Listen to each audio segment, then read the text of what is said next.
Narito pa rin po ang News TV Quick Response Team sa May Tutuban at hanggang sa mga sandaling ito ay patuloy po ang pagsisikap ng mga bumbero para po maapula ang apoy sa loob mismo ng Tutuban Mall. Ngayon po ay malakas na maitim na usok ang lumalabas mula sa gusali at kanina nga po ay naglagablab na naman yan, parting yan sa may bintana.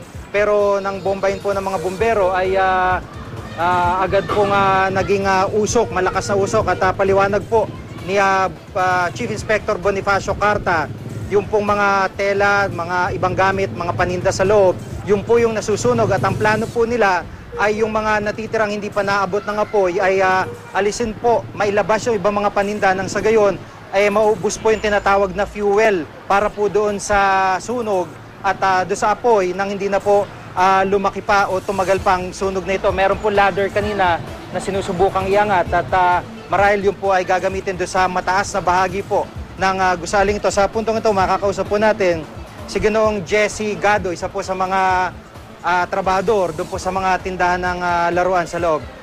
Mang Jesse, isa ngayon ba, kumusta yung tindahan nyo? Sa ngayon po, marami pong tubig at basang-basa po yung mga stock, kagaya po ng mga laruan at may iba-ibang items po tulad ng mga bulaklak.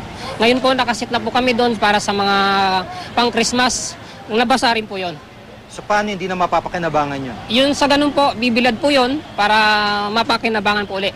Kanina ba nagtangka pa kayong maglabas ng paninda nung makita nyo yung sunog? Opo. Sa dahilang kaya pa naman po namin i-survive yung mga stock na isakay dun sa mga sasakyan sa kanter po. Nadadali Pero po sa... ngayon delikado na, masyado mausok. Opo, sa lakas po ng usok, hindi na ho namin kayang pasukin. At naka-standby na lang po kami dun sa labas para kung ano po yung may salba, yun lang po yung may sasakay. Sa estimate mo, magkano yung lamang paninda nung inyong tindahan? Sa ngayon po, wala po pa kaming estimate kung magkano pa po eh. Pero ngayon, nagbabantay na lang kayo dyan para kung sakaling pwedeng papasukan, papasok kayo. Opo. Sige.